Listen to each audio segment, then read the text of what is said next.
And here we are. Hello, people of Earth. It is movie night. It is Friday night. I'm not going to have some homemade limoncello if anybody remembers that video. As I start saying Friday night, I thought. But we are going to be talking and watching together, and the link is in the description. The amazing Lucio Fulci film, Conquest from 1983. It is a dark fantasy film. It involves Ilias, a young man who battles monsters and mutants. I'm reading this on his journey to manhood. And it was noted in the monthly film bulletin that the film's low budget and derivative nature, while finding that the film surprisingly entertaining despite its negative aspects. And somebody else I find very entertaining despite his negative aspects. No, I'm joking, of course. It's Tony. Oh, and I've muted him. Hang on. Here he is. Hey, Hey, how's we it made going? it. You all right? Hey, We're here. we're here. Yeah, I mean, when you mentioned this one, I was like, hell yeah, I'm definitely up for this one. It's a weird sword and sorcery film by Lucio Fulci. Film, isn't it? Yeah. Yeah, unbelievable. So, Fulci wasn't known for this kind of film, but saw that it was a lucrative market at the particular time in '83. So, decided to throw his hat in the ring and see what would happen. And out came Conquest, the most bizarre, unfathomable, weirdest entry to the Sword and Sorcery franchise that I've ever come across. But over the years, it's become a bit of a favourite of mine because it is so gone damn weird. That's so awesome. I know, like I say, when I suggested it, I went down a few different ones because I was really getting into my sword and sorcery again after a long break, because of the video on the Bad Movie Bible YouTube page, and this was one that really interested me. Again, like you say, because it's Fulci and it was an unusual one. It seemed a bit trippy, a bit hazy, a bit strange. I've made it more hazy and stranger in the trailer that I did, but. Yeah, I'm really looking forward to watching it. The link is here, so it's actually available on YouTube for people to watch for free, which is always good. And let's just have a quick look in the chat. We've got, as well as having Wigan royalty, the Wigan cult fan. I always get this wrong. Wigan Cult Film Club. Film Club. Thank you. It's a mouthful. It's a mouthful. I struggle with words. Full stop. But yeah, we're also. Canadian royalty here. We've got Rob's vintage video. I'm not wearing my Rob t-shirt tonight. I've got my mask t-shirt on instead. But it's brilliant to see him here. So he's watching this last night, which is a strange coincidence. Cool. It's nice to see you pop back up, Rob. Yeah, amazing. I like the trailer as well, so that's good. We've got Michael Myers here, one of Gareth's stalwarts, and probably one of the most knowledgeable commenters that I ever see on YouTube. So. Oh, that's great. Also, of a like mind to yourself there, so that's great. Yeah. This one has more fog than the fog. Yeah. To be fair, I used a filter, like a hazy filter, and I thought this is going to be so hazy that I'm not going to be able to see it because it's already hazy to start with. Yeah, I mean, if anyone's never seen this before, and people are tuning in to this thinking what to expect, I can sort of break it down for you. Fulci must have looked at this and thought, how can I make this look more fantasy? I'll tell you what, I'll just use blue and green lights and nothing else. And I'll use some kind of filter on the lens that looks like I've smeared Vaseline all over it. Nice. And then if I try and work it out so it's a cross between an LSD acid trip and a fever dream, we're on to a winner. And basically, that's what he did. Don't expect much sense out of it. Don't expect much of a storyline. Predominantly the way it looks and the way it feels like the original Clash of the Titans film. Basically, I think that's where a lot of the sort of storyline and aesthetically looks have come from. That very broken storyline that runs through Clash of the Titans, where it's clunky in places. This film's very much similar. You get it treated to like gods and weapons given by the gods, and so you can definitely see why Fulci never did another one off the back of this, because I don't think it was a big hit for him. No, and I don't. And from what I was reading, I don't think it was something that he was like. It was one of those where, a bit like a couple of times with Italian filmmakers around that era, where it was like, well, if someone's going to make one, I might as well. It might as well Yeah, be me, and just yeah. and he's like you say, he hasn't dipped his toe in that since. But it's an interesting little curiosity. That's the ones I was looking at when I was doing. I was looking at ones that I wanted to do on the channel. So obviously I did Fire and Ice, Yeah. because visually I just think that's such an interesting film to look It's at. And it is. It's a stunner. It's a yeah, stunner of a film. yeah. It's And maybe by another Bakshi one recently. I just can't remember which one it was. Another animated. Well, obviously they're all animated ones. Wizards. Wizards, yes, I haven't got around to watching it yet, but I just bought it, so I'm looking forward to that. Great film. Anything really that Bakshi turned his hand to doing this kind of line really works. He knew what he was doing with this kind of stuff.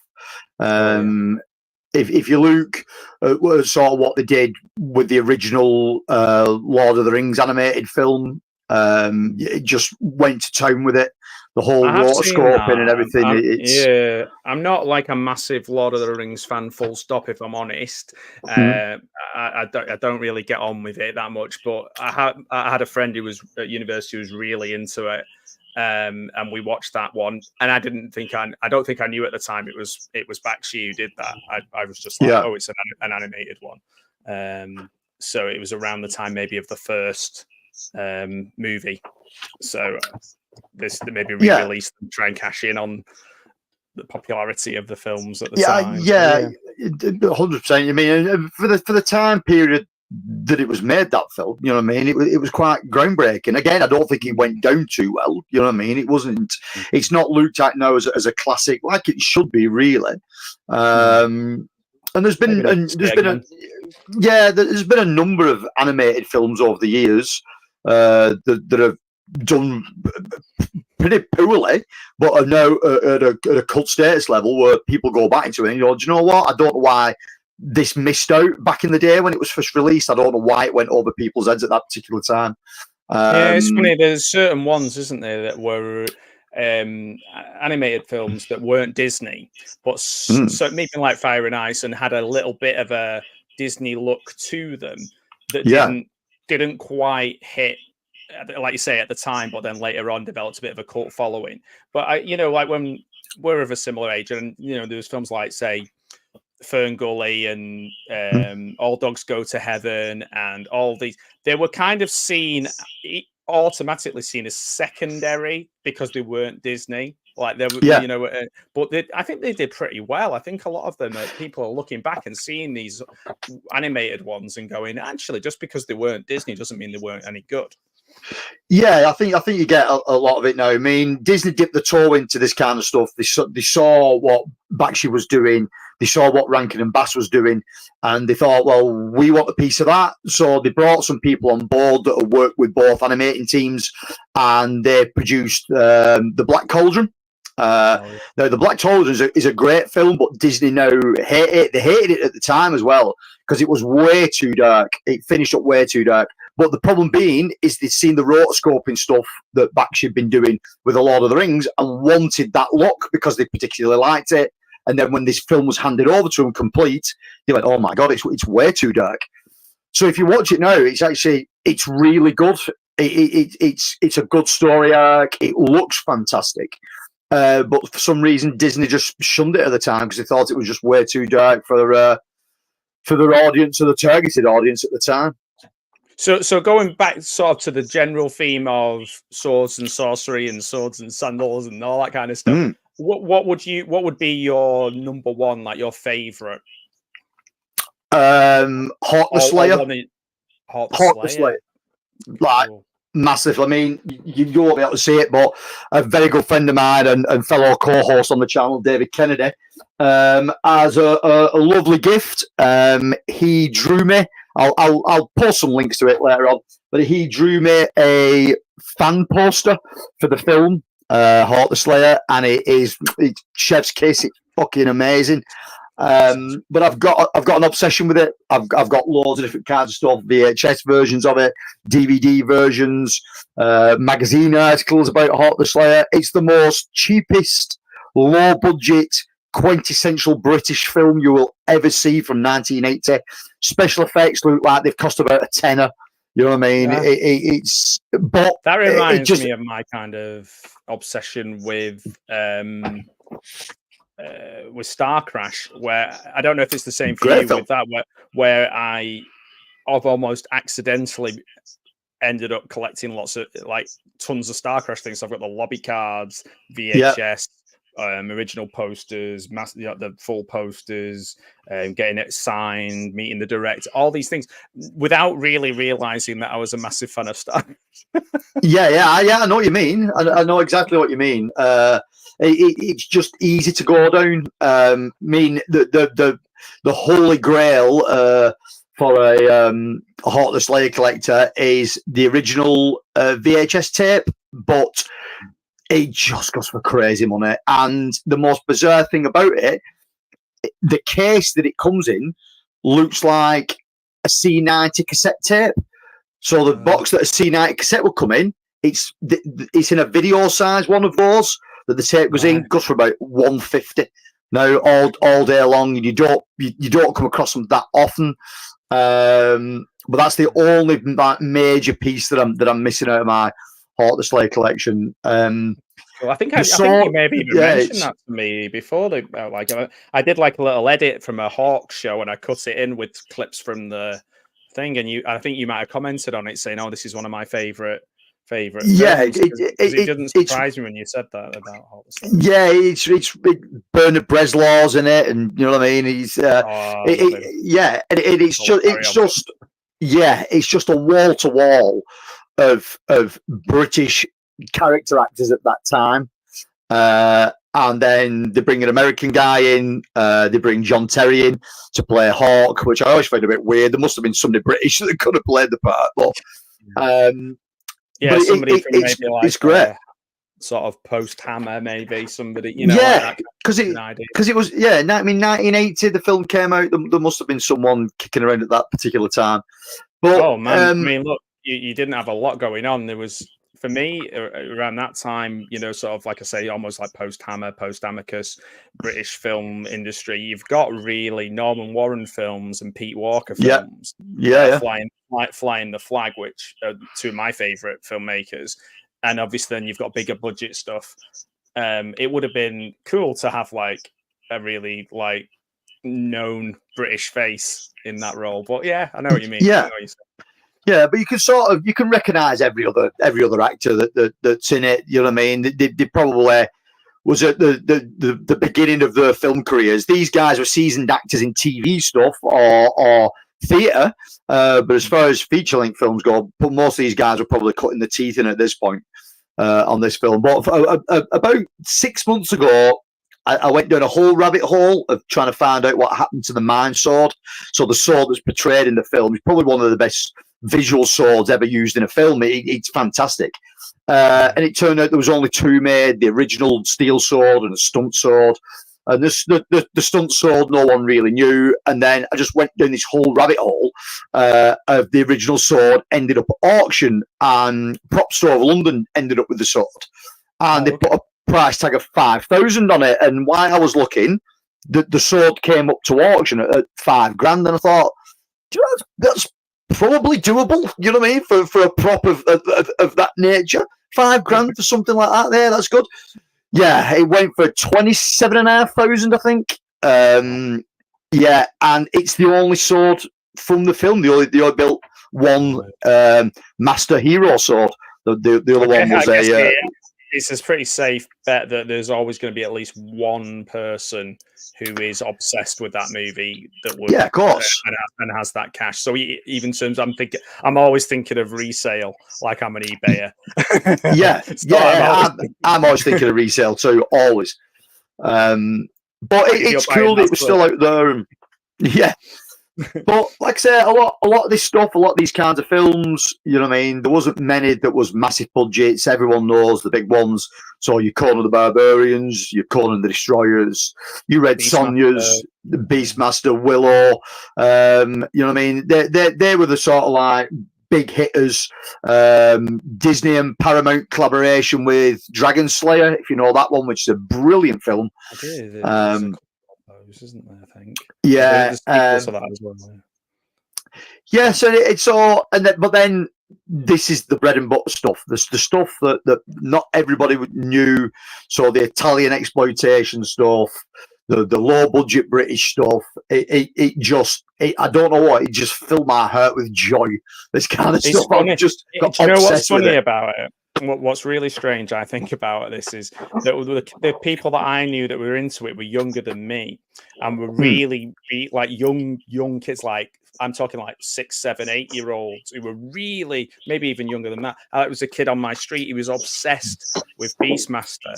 Like his parents would just put it on to keep it. But actually, some of the content, some of the violence, the nudity, and stuff like that, it was fine. Like they just put it on, put the VHS on, and stick it on, and nobody even blinks an eyelid. It's quite funny in a way.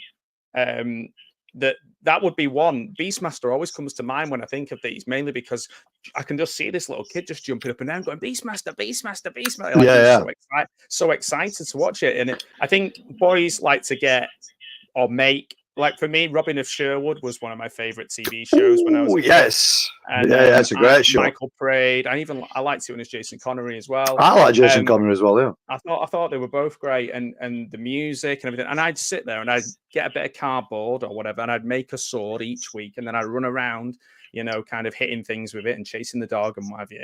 And it just unlocks a certain childish glee, doesn't it? Yeah, I mean, massively. I mean, at the time, I could probably grab one right here.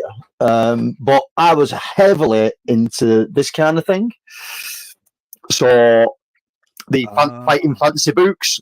So fighting adventures, turn to page, such a thing, like individual role playing books.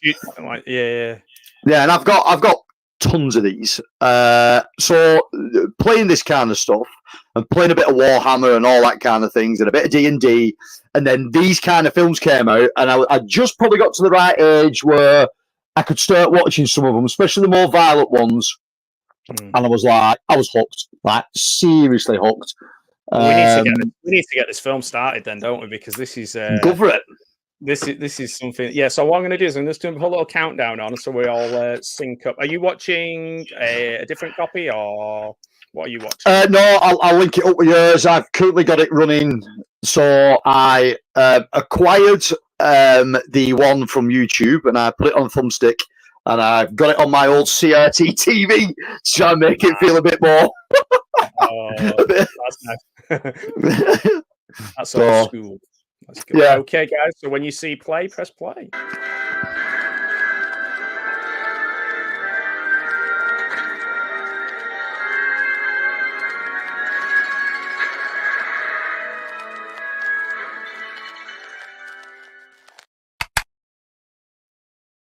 Boom.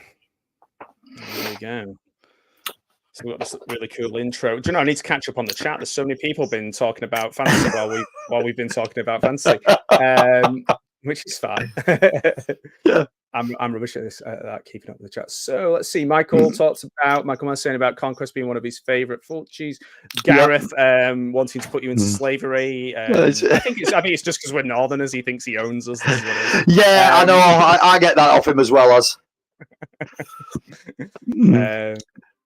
Yeah, it's very hazy even to start with now, isn't it?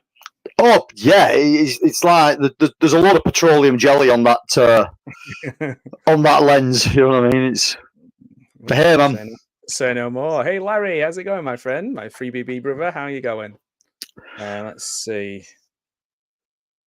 For fuck's sake, not this shit again. Brilliant. That just sounds like the conversation we were having before about how our other halves respond to seeing us on YouTube. Oh yeah. Merlin and I think if it's released at UK's VHS with no naturally cut to bits. Yeah, a lot of these films, I don't think maybe the cut versions we don't realise the sort of the adult content of them because maybe we didn't see a lot of those because of the cuts and things. Yeah, it's a lot of this kind of stuff. I probably saw in my. That's a direct quote from Spaced, the TV show. Oh, yes. Oh, of course. Yeah, I remember that. Yeah. Hawk the Slayer does use silly string as special effects, but plays it in reverse. That's loads like of ping pong, loads of ping pong balls and smoke. Krull's another. Krull's another big favourite of mine. Krull's a great film, and it got slayed because it was at the same time.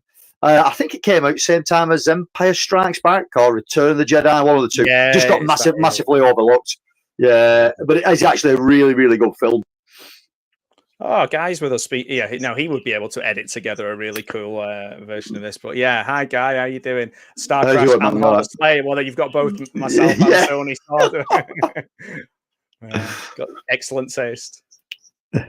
It's a VHS. Yeah, ITC. They did a lot of those VHS size cassette boxes. Yeah, I think it could be an ITC release. There is, like I said, there's currently one on eBay, but I think it's going for about $150. And it's way too much that I want to pay for. Some stuff on eBay at the moment is ridiculous. Yeah, you know what I mean. Max, nice. Yeah, I do own the budget Channel 5 release that sort of came out. I would imagine late 90s. I think. It's a bit like I think this is like a budget one I found up in a Video Gem Star Crash there that I got recently. Yeah. Yeah, I like the Video Gem stuff. I've got a couple of Video Gem releases on X Rental. Bernard Bresslaw. I love Bernard Bresslaw in it. I've got a believe it or not, I've got a Bernard Bresslaw board game called I Only Arxed. Yeah, and I don't know why I bought it. I don't know. I can't play it. I've got no one who wants to play it with me. Why did I buy a Bernard Bresslaw board game? What am I doing? I'm obsessed with board games. So if I'd have seen that charity shop, car boot sale, wherever, I'd have been all over it. Well, if I can find it, I think I may have pretended that I was buying it for my parents, and they were just like, "What is this?" If I can find it, I'll post it over to you. You can have it. Yeah, man. Cool. The thing is, though, you've got to do a live stream playing it. Yeah, I could do that. Live, Bernard Bresslaw. Yeah. One person. Bernard Bresslaw did quite a bit. Yeah, Bernard Breslaw's in Krull as well. He plays Cyclops in Krull. Yeah, he's a classically trained actor, and you know, very underrated. Very underrated. And Alucard here, speaking of underrated. Well. Excalibur was legit. Excalibur was I think probably the first film that my dad ever put me onto because he knew I was getting into this kind of stuff, and he said, "Listen, check this out, Excalibur. Oh my God, I've never seen as much violence in a film. It's unreal. There's limbs and heads flying everywhere, and you know what I mean. It's great. Really good film." Lots of choppy ones. To be honest, the most I've seen is through Mystery Science Theatre. They do a lot of you know. They find a lot of material out of the swords and sorcery ones, and to be honest, the rift tracks as well. So I found quite a lot. Yeah, I think they did. Did they do Your Hunter from the Future? And they did a couple over the years. Yeah. They did both yours. Yeah. And to be fair, it's not that bad of a film. There's worse films, you know what I mean? But yours okay. Hey, Shamalos, how you doing, my friend?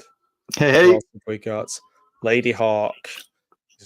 Lady Hawk's a great film. Underrated. It's more of a road film, like a travel quest kind of film, and it's what happens along the way. Really good film. I don't know why it didn't do as well as it did at the time.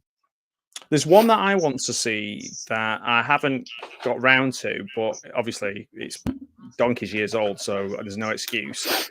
What's it called? Huntress. Hundra. Is it called Hundra or Huntress? She's basically rather than the lead male, who has to go on a quest. It's a female. Does that look like it? It might be. I'm just trying to find it now as I'm saying it because I've had it saved. If it is Hundra, it's one of the rarest DVDs in my collection.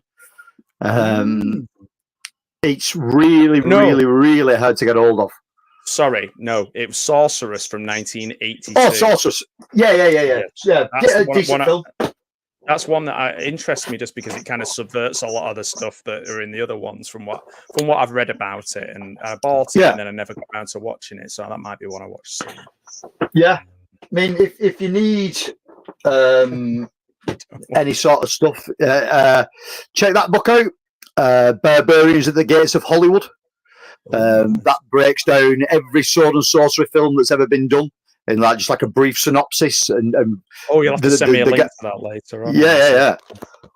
You can get it on Amazon. It's about £7. That's great. It's really good, and it basically just goes through like everything from the beginning to basically the end.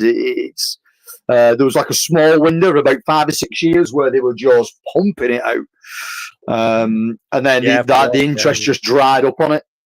Yeah, it's like this is it. We'll just absolutely saturate the market. It's like Bernard Bresslaw board games. Everybody wants them at some point, and then the bottom just drops out of the market. But yeah, awesome. Do you know what? You and Tony can fight it out, Michael, if you want to. Hey, Bedazzle, how are you doing? Oh, that's so funny. Oh yeah, of course. Teabag, doing it on PC. Yes, Teabag and T-shirt and all those guys. Yeah, I've got that collection down here as well. So that's something that that we're going to be looking. Oh, there's a good, nice head chopping scene there at the top. It's by some kind of weird wolf man. With somebody a bit of a Hannibal Lecter there on top of the. Yeah, there you go. Fulci throws his first nude shot in of a cave woman being dragged away by some kind of wolfman creature. This is why it's so difficult me editing the trailer down. That's why it was only about 47 seconds long. That's why I played it twice. There you go. He's ripping her in half. Oh, this is what Rob was talking about earlier on. Yeah. This is Terrifier. Referencing I wonder. Yeah, well, the bit this always reminds me of the bit from Bone Tomahawk. If you've seen that film where he gets cleaved in half, it's very similar. I don't mind his films. I quite like Dragged Across Concrete as well. I thought that was yeah. There's another. What's the other? Is it Cell Block 99? Yes, Brawl with Vince Vaughn. Yeah, those are good. There's one I watched that not a lot of people talk about. It's a sort of weird mystical cowboy one similar to Bone Tomahawk with I think his cousin in it, Tom Cruise's cousin Mapother, William Mapother, or he's called. Right. It's a really good. I wish I did remember the name of it, but it's a kind of weird. It goes along nicely with Bone Tomahawk. I'll have to try and find out what it was called. But it was really good. Yeah, I don't know though. Deathstalker. Yeah, hold on a second. I pulled a few honourable mentions out, and Deathstalker. That's a good front cover. I was gonna. Yeah, that's a great artwork. That one.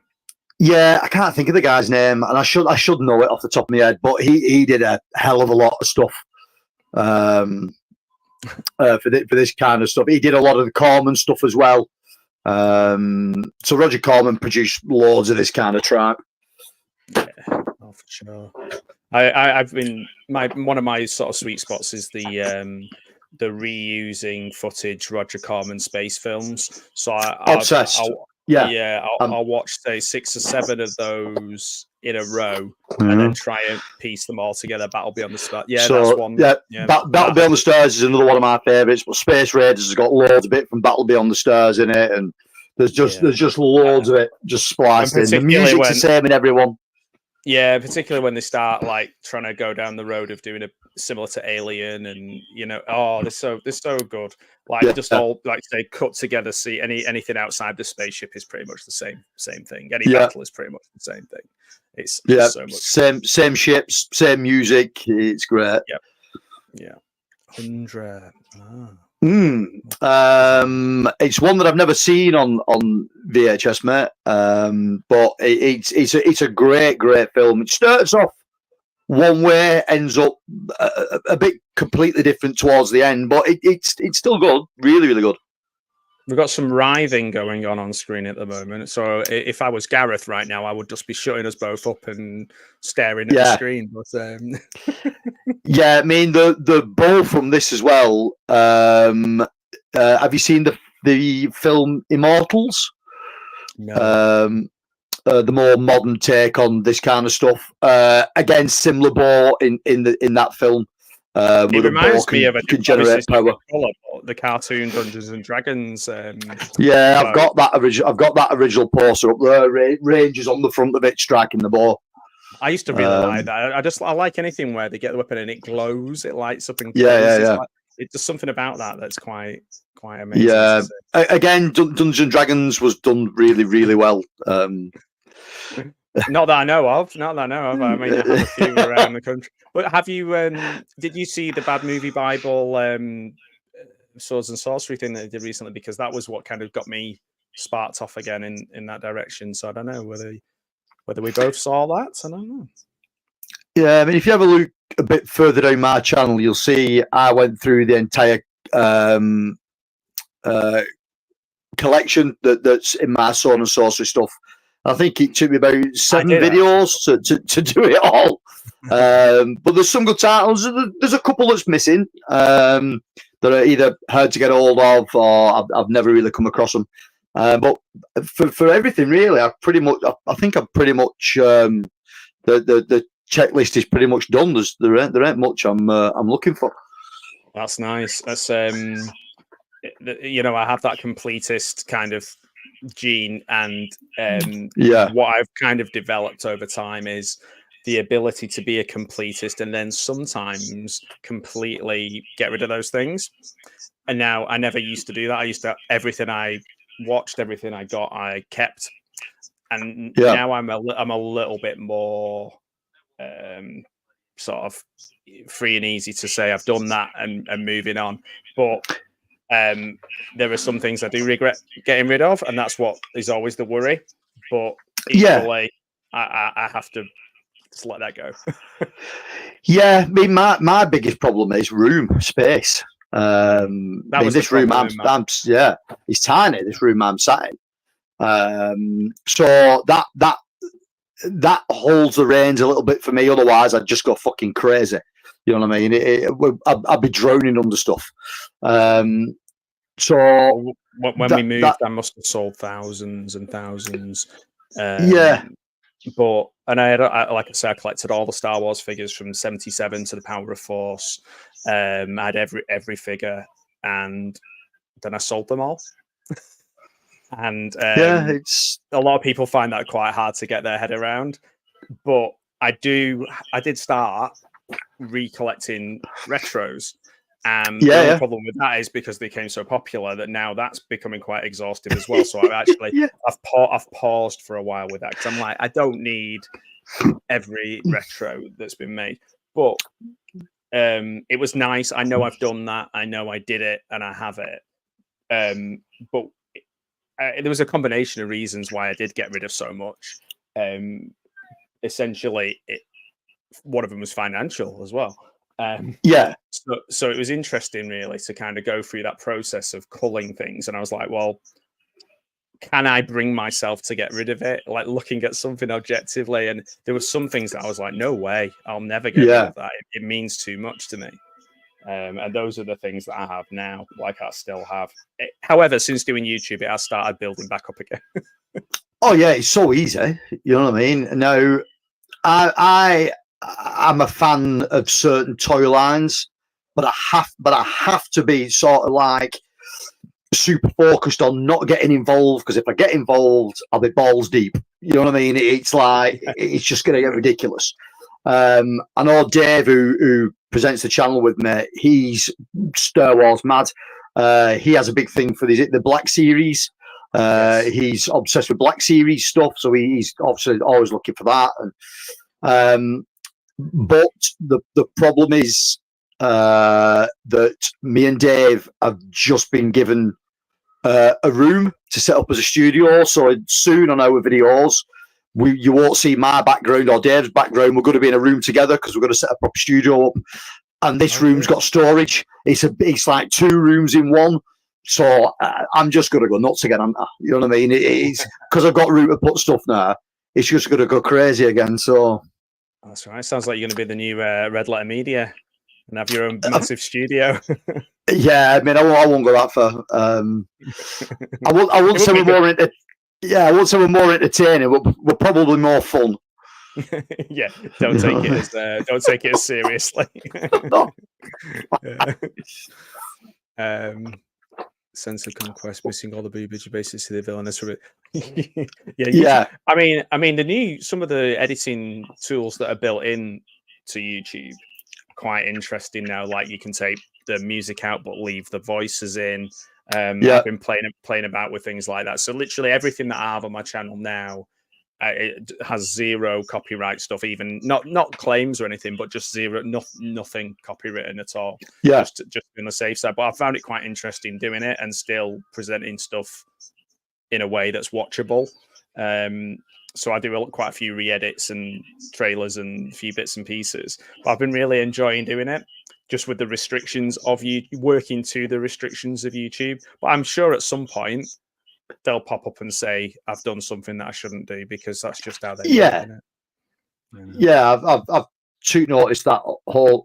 Watched all Deathstalker for right. Well, 1 and 2 are good. 3 and 4 I could never get into. The second one is the guy from Chopping Mall, isn't it? It's the yes. Yeah, who's like always chewing gum. I always feel like he should be chewing gum in Deathstalker as well. Yeah, that'd be a choice. Yeah, but 3 and 4 are piss poor. Yeah, that's right. Dragged Across Concrete. Yeah. That's the one. Barbarian Queen's Hearts and Armor. Ooh. Yeah, Barbarian Queen. Yeah, Barbarian Queen is a Roger Corman one. It's actually really good. That's another film that starts out as one thing and ends up as something completely different. Barbarian Queen. Is that Michael Jackson's song? No. That's Liberian Girl. Yeah. I knew it was one of those. Got copyright strike for amazing singing. Yeah, for singing Jackson stuff. There's so many sort of. I mean, this shot in a second of the birds. It's absolutely terrible. Yeah, it's like they're not allowed to flap properly. Why didn't he just use stock footage? You know what I mean? It was like, why try to get some puppets for it? They're just like they're completely restricted, so they're not going to be able to fly very far, are they? Doing that. There's no body move. Yeah, there's no body movements. It's just wings going like that. This is an interesting visual. Oh, so much smoke. Yeah. But it's like almost like a big egg, isn't it? He must have looked at the film, the bits he got from the dailies, and gone, do you know what, this looks fucking shit. What can I do here? Just pump it full of smoke. And put a giant merkin on the woman and just to be on the safe side. Cardboard birds.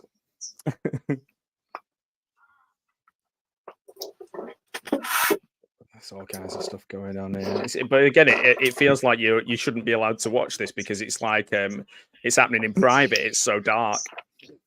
Yeah, I do like some of the visuals in it. I do like also the music as well. Obviously, it's Simonetti and Goblin, isn't it? So yeah. And some of the wide-angled shots like this now look stunning. You know what I mean? And if you watch the Blu-ray version of it, it looks great. It's really, really good. That's like hammer color blood as well. That's proper. It is. Proper, it is from Dulux. Yeah, He's got nice hair though, hasn't he? he's a handsome chap, isn't he? He's Yeah. He's got the fall. but like I say, there's a fine line with sometimes with this kind of stuff. There's a couple of films that roll around these sort of this kind of genre, but just doesn't quite cut into it because it's got like Neanderthals in it, cavemen, and I can never get my head round like cavemen kind of stuff being in high fantasy films. No. It I'm just not a doesn't do massive it for fan me. of that. One thing I will say is one of the best trailers ever is a nymphoid barbarian in Dinosaur Hell. Just repeating the name of the film over and over again. But it's one of my favorite trailers ever. A nymphoid barbarian in Dinosaur Hell. I just like the fact that she's not just a barbarian; she's a nymphoid. And Just to drive the point home, she's in Dinosaur Hell. I think that's a trauma. I think it's certainly bought by trauma. Let's see. Your talk. Yeah, we are, man. Hey, Dirk. How's it going, man? I'm on with Dirk tomorrow night. It'll be past my bedtime, so I'll be in my nightcap with my little light, big night shirt on. So I was watching the film. One of the films we're looking at tomorrow is Repulsion. I was rewatching that yesterday. Right. Man, I've got some thoughts about that film. It's obviously Polanski's such an interesting character, but obviously all this is before, let's say, the unpleasantness. In so many different ways, unpleasantness. It's an interesting film. I think gives you a bit of an insight into him as a person. So obviously Catherine Deneuve's amazing in it. So yeah, it'd be interesting chatting about that because I hadn't seen it for a long while. Right. But yeah, it's. I think we're looking at three quite unusual films. So I'll be listening and learning. That'd be cool. I mean, the stuff that Dirk and Darren talk about, you know what I mean? There's some absolute classics. I did some stuff with Dirk a little while back about video nasty stuff, and it was really good. If you get Darren on there as well, as he's a font of knowledge. Did you? And this might be a bit of a controversial one because I wanted to love it and I didn't. What did you think of the film Censor? Do you know what? I don't think I've seen it. Okay, so I won't ruin it then because I was going to say there's a bit of it that kind of tipped me over the edge with not liking it. I think 75% of it I was fine with. Is it the one where the woman is a reviewer for films that have got to go through the censorship process? She works for the BBFC. And yeah. Was it put out by Vinegar Syndrome that on Blu-ray? It might have been. Yeah. I saw it at the cinema. It's Prano Bailey Bond, who I think people like the sound of a name, and they like the idea of a British horror director being a big star. But for me, it didn't quite. So I was more impressed with Saint Maud. It was around the right. time. Like, I really like Saint Maud. I like Glass, first name I can't remember. Not Rose Glass, is it? Rose Glass? Somebody Glass, whoever it was. Right. Who I liked her. I like that film, but it just got me thinking. With you saying about the video nasties, because obviously it's all tied in with that. But to be honest, I find watching documentaries about video nasties probably more interesting than the films watching Censor. Yeah, most watching documentaries about video nasties is better than most video nasties. You know what I mean? Yeah, I mean some of them are great, and some of them are literally unwatchable just because they're just terrible films, not because they're shocking, just bad. But some of them I absolutely love, and like anything else, it's just because they all got lumped in under a certain title. A lot of them have absolutely nothing in common. Yeah. I mean, some people realise that the films were going to be that bad that they'd have to get themselves on the censorship just so it gives them some kind of publicity and promotion. Yeah. They changed the names. You know what I mean? The biggest, one of the biggest ones was Lisa under the title Lisa. No one had ever probably come to it. BBFC would have never come across it. Board of Censorship would have never come across it. So it would have been under the radar. Change the name to Axe, boom, done. You know what I mean? It's like, yeah. I was trying to think. What's the one in the? It's in a forest, and me and Al were going to cover it. We never got around to it. I watched it a few times as well. It's in a forest. It's like a sort of caveman-ish kind of character, and it's so badly made. It's terrible. Jeez, on the nasties list. Yeah. It's one of the. I just can't think of it. I've got this really good Video Nasties book that I was reading as well, but it's another one. They may have changed its name a couple of times. So that's probably what's confused me. Plus, I'm old and senile. Yeah, I can never remember anything. That's why I've got everything written down.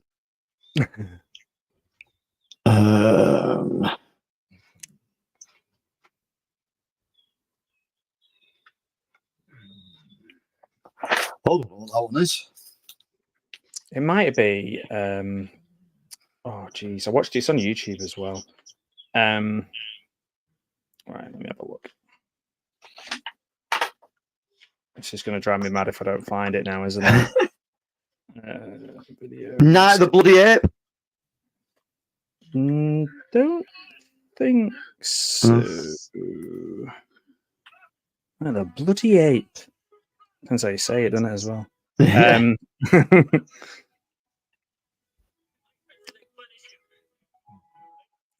We've got some happy, jaunty music now. Yeah, they've just killed the sheep. There's always the flute music and the kind of moment where lighter moments where they're prancing about. It was Anthropophagus. Yes. Yeah. It's also known as the Grim Reaper. Yeah. It might have been Anthropophagus. Yeah, they're like it's like a. Oh no, it's not. It's not that. Anthropophagus is set in Greece. No, on one of the Greek islands. No, I'm getting mixed up with something else. If only it was that easy. No, we watched Evil Speak, and then the next one, which I loved, the next one, and I Spit on Your Grave, which I also thought was very, very well made, very, very well made film. And after watching all the sequels, I realized it was just a one-off for that director. Yeah. Jeez, come on now. No, not don't go in. Don't. No. This is Thrill as a man scrolls through his phone. No, I can't find. I can't find it. It might have been on the list. You know, there's a kind of almost supplementary list of ones that just kind of squeezed onto the under the. So you obviously you got the ones that were prosecuted. So there's the list of the prosecuted films. Then there's a list of films that was put onto the list but failed prosecution. Yeah, I wonder if it's. I was gonna say, I wonder if it's Night Beast, but it's not. No, I'm gonna admit defeat on this one, and it's a shame Al's not here, but I think he's on doing a live stream in a bit. But yeah, it's one basically where there's a load of rangers and they're trying to capture this sort of mountain man as he picks off kids and kills them. Right. And I've tried so hard with that film a couple of times. Dire, absolutely dire. So much so that I've obviously wiped my entire memory of it. Wipe my memory banks. Yeah, I mean, there's been tons of films like that over years. So, Cardboard Birds. Yeah. Yeah, just put scratches on the Another Vaseline smeared lens. Yeah. It is. The guy he plays Spotted was like, I've not seen Soldier Blue. I don't know Soldier Blue. You know. Oh, if I remember right, that one it's quite a hard film to watch. Yes, yeah, do it, man. Just give us a shout. Censor, yeah, it's our first time watching it. See, I only watched it once at the cinema, and I was just kind of disappointed with it. Well, maybe I need to see it again. Axe. Axe was like I said, the one I mentioned, Lisa. It's That's like a it. rip. Oh, Don't Go in the Woods Alone.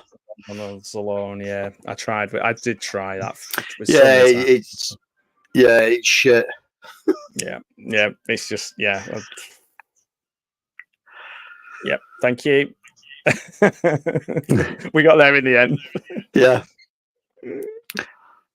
So what's going on now? What's happening? We're getting some caressing of breasts. Yeah. Some nipple touching of some sort of like cave woman. He's very interested. He's approaching it like he's not quite sure what's happening. Yeah. Now she's Story buggered of my off. life.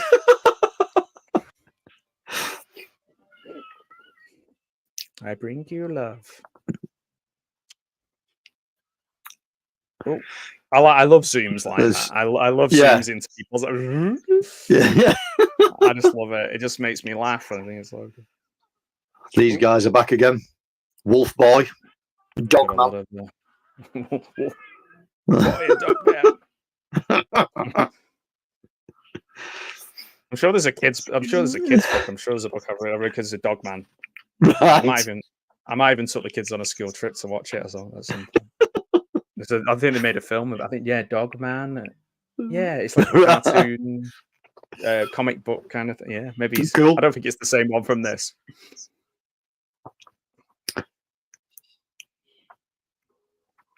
I get a feel like the lead guy, if Keir Starmer grew his hair out, especially the close-ups, I'm like, yeah.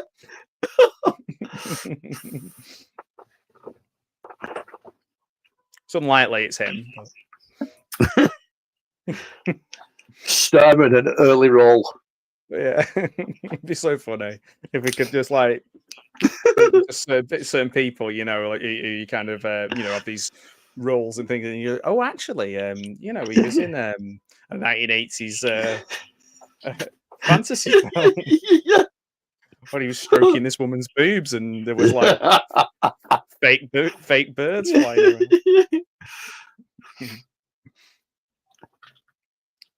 There's not a lot. I mean, there's a lot of blood, but there's not a lot of like action. Yeah, you see a lot of it. It's more aftermath, isn't it?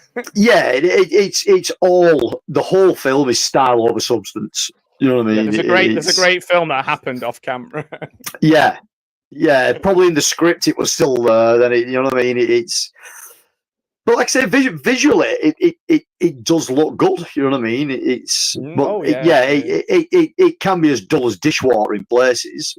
I mean, a lot. That's my only thing. That's probably the reason I'm not a big fan of like Lord of the Rings. Is like fake birds are back. Oh yeah. Yeah, there they are, the birds. They're not getting anywhere though, are they? Them birds. That's why I keep seeing them, because they're the same ones from. Yeah, they're in a holding pattern on an elastic band each. Yeah. Conquest, yes. It's been a while. And the nunchucks, yeah. Nunchucks, if we see nunchucks in the UK, then we'll all suddenly become violent monsters. Yeah, we weren't allowed nunchucks in the UK, so much so we banned them out of all our cartoons as well. Yeah, we can't even say the word ninja, otherwise we'll go around the streets and start slapping everybody up. Karate chopping people just because of the word ninja. That you when I was in school, certainly around Greater Manchester, all you'd ever hear was like, "Did you hear about that fella? He had a machete. He was waving a machete around in the street, or he was waving like his samurai sword around in the street, and the police come and took him down." And like, we seem to get hold of these things. It didn't seem to stop anyone, did it? Because we didn't mention the word ninja. Yeah, but it was like all that stuff was a taboo. Like, oh yeah, you can't call it Teenage Mutant Ninja Turtles. You have to call it Teenage Mutant Hero Turtles. They completely butchered the opening title sequence. But anytime you saw any nunchucks appear on there, it just got edited out of it to the point the intro didn't make any goddamn sense. Yeah, it just didn't make any goddamn sense. But the problem was, at that age, I'd watched so many ninja movies, it was unreal. So yeah, you're like, where's the nunchucks? Yeah, I mean, at that point, most kids our age, like 9, 10, 11 year old, would have seen Ninja Terminator, Ninja Apocalypse, Golden Ninja Warrior. I mean, any of the Raymond thingy stuff, everybody would have seen it. It was like, well, no, you can't have it on a kids' show. Here's Chewbacca, but with like a massive stick-on dog nose, like a really big dog nose. That plastic nose is ridiculous. It's like when he's talking, they've only glued the mask to the bottom half of his jaw. So when he's speaking, the top half of his jaw doesn't move. It's just the bottom bit. He's just like, oh, it looks like he's really upset. And you're like, and the nose is so shiny. Obviously, he's healthy. He's got a wet nose. Yeah. His vitamin D counts up. Yeah. It's funny that because I'm sure I read recently, like, that's not a good thing. But when I was a kid, you knew nothing about dogs. You didn't have the internet. If you had a dog, and the vet would just be like, has it got a wet nose? They're like, yeah, that's fine. Yeah, like, it's fine. Yeah. Is it shit in white? No, it's all right then. It's fine. It's so weird. Yeah, before the advent of the internet, where we were finding out things we didn't need to know, we're like, what we would feed our dogs and how we'd medicate our dogs was just so.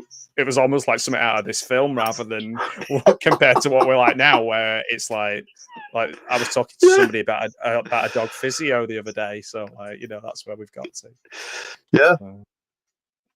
Can't even get into an adult. You can't get to a human physio, but you can take a dog to a dog physio. Yeah, dog physio.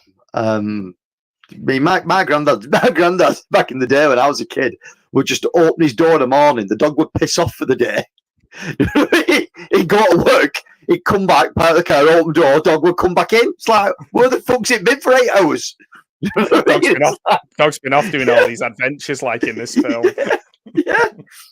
You're like, everybody did the same, and it was like, just loads of dogs just wandering around. Roaming the street, just roaming the street. You come home and you'd be like, I got bit by a dog. Like, yeah. You're like, I don't know. Don't know. Like, could be anybody. My Jack Russell, he was the most muscular dog you'd ever, because he used to go to the pub and he used to have Guinness all the time, and it just made him ripped. He was absolutely he looked like he was on steroids compared to all the other Jack Russells, because he was just like rippling muscles. He went to the pub, he'd have Guinness and packets of crisps that the guy was throwing away, and he'd be swaying, Yeah, we had a Jack Russell. We only lost at the beginning of this year. She was 16. Oh, that's what Snowy was. He was about that age too. Yeah, and it was like I can't bring myself to even look or get another dog because she was that good. It was like I can't tempt fate. I can't get another dog, knowing that it's like I'm done. That's why I was like I was hiding from when I was 5 all the way through till I think he was 17 or 18. He'd lived a long time, and then we didn't get one until the Springer that we've got now, and she's 8. Yeah. So there's a big gap then, and it wasn't going to. It wasn't necessarily all my choice, but now, because I work from home quite a lot, being around the dog, honestly, she's been my saving grace, like my help save my sanity a lot of times. And she's amazing. But I know exactly what you mean. If it was up to me, I probably would have never done that, because he was just amazing. Yeah, he was just that's been the thing for us. My daughter's got a Springer. And she's brilliant, and she'll come round here, and we look after other friends' dogs and things like that. But as for taking another one myself, no, I just couldn't bring myself to do it. I don't think. I understand that. I mean, I've literally just brought. This is going to be a bit morbid, but I just brought the headstone that we had made from Stockport. Moment, I just brought it all the way up to Cumbria, so it's behind my shed. Right. So because that's how much he meant to me. He was just like, yeah. He was amazing. Well, anyway, I know it's a bit morbid, but the life of dogs. I know. I can't even watch films with dogs in them. If anything happens to a dog in a film, I switch off. What was it? I watched the Alice Cooper one. Is it werewolf or wolf or I think it might even be a Spanish thingy. But anyway, there's a Right. one of the dogs gets hurt early on in the film. I was like, right, that's going off. Never watched it. I struggled to get through the first John Wick, and then I really got the benefit of watching all the others because I'm just like, yeah, you shouldn't have fucked with his dog. You shouldn't have messed with his dog, man. That's your own fault. That's it. It looks like the barbecuing Beastman, He-Man. It does. Yeah. And she's just like, oh, I like this. I think I'll just rub my nipples. Yeah, I bet that stinks. Yeah, it's like a sweaty, hairy costume over like an outdoor, like one of those cheap barbecues from. Like a cheap wood burner, cheap chimney. Yeah. So we've had enough of him now. Roll him off. He's done. That's not a bad look though. The goal. Yeah, turn him over. Another 5 minutes.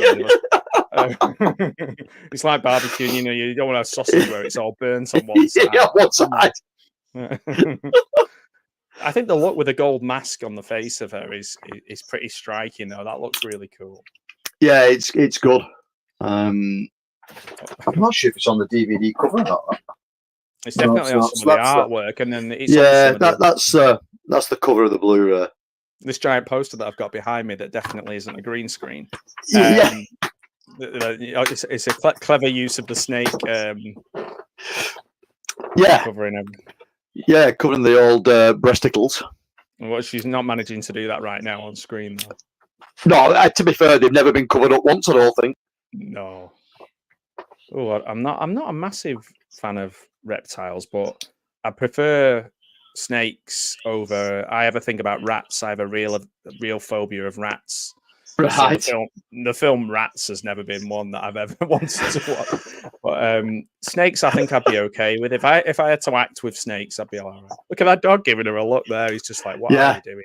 What are you doing? Rats is okay if you've never seen it. You're talking about Rats, the Night of Terror. Point. Yeah. It's okay. It's more like a post-apocalyptic film. It's all right. It's an Italian exploitation film, but I think is it a Bava film? Is it a Mario Bava film or? I'm not sure, but can't remember now. But it's all right. There's something I watched the other day, and tons of rats started pouring. Oh, Nosferatu, the 1979 Nosferatu. I'd forgotten how many sodding rats were in that film. Non-stop rats everywhere around the food. Oh my word! Just knock it off.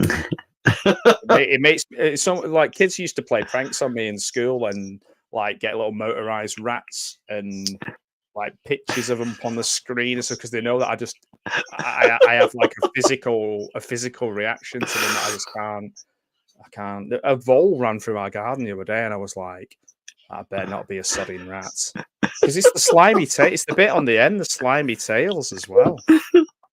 Oh, it's horrible. They have like a constantly wet end to the tail, which because they have no bladder. So whatever they drink goes straight through, and they're constantly peeing. That's how you end up with Val's disease when contaminated water doesn't get treated properly. It's a horrible thing. I'm only joking. I thought I left them just to emphasize. I don't want to talk about rats.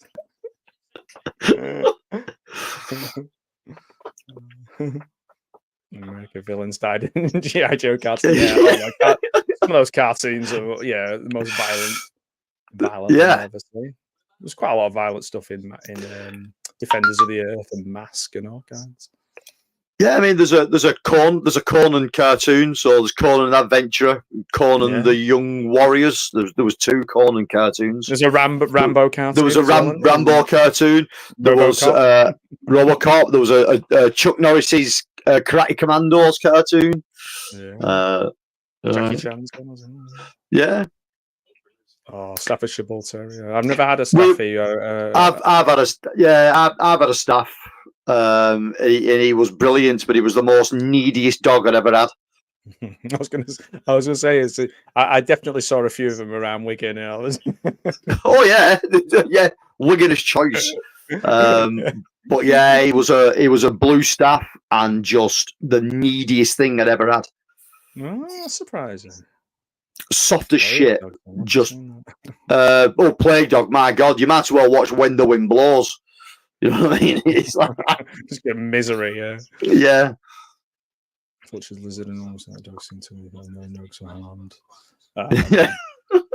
There is a film that I watched, and when I was watching anything at the cinema that came out, something called it was directed by Bobcat Goldthwait, and it's about a woman who has an affair with a dog.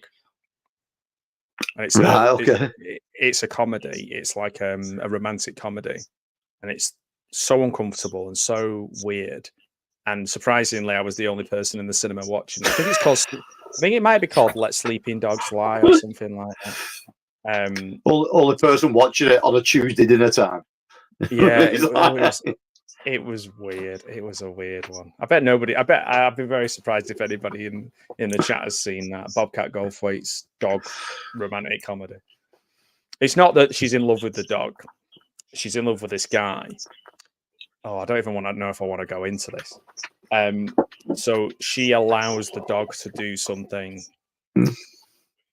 and the boyfriend's like, you can tell me anything when they're getting to know each other, and she tells him this, and it completely changes their relationship, as it probably should. Yeah, it definitely should. Yeah, definitely should. Yeah, there's no probably about it. It was just, and I just remember sitting there going, I have never seen a film like this. The only film I've ever watched where I felt as uncomfortable and thought, why am I watching this and I never want to see this again, is Todd Solondz's Happiness. Have you ever seen that? I've never seen it. I wouldn't recommend it because it's just an exercise in horrible human beings and it just makes you feel uncomfortable. And I know that there's well, that's great. It's making you feel something, and it's art, and it's this, and it's that. It's like I just rather not feel those feelings. Yeah. So yeah, I know there'll be people like, oh, it's amazing. Pretty Matar, yeah. Okay. It's got Matt. That was it. Yeah. Yeah, I think I got it on a box. There was a box set, and it had like Attack of the Killer Tomatoes, Rats, Elvira, Hell Comes to Frogtown, loads of like B movie. I think it was called B movies or something, and it had Rats on it, and that's the only one I didn't watch. Yeah, it's not a bad film. You know what I mean? It's not the best thing you'll ever watch, but it's.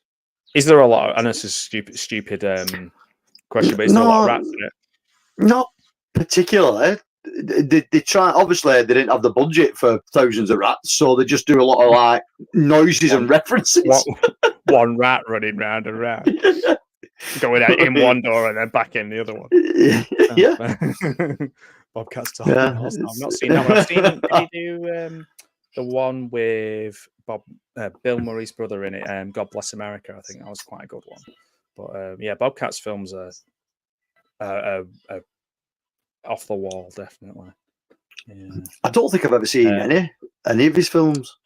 Yeah, as a director, he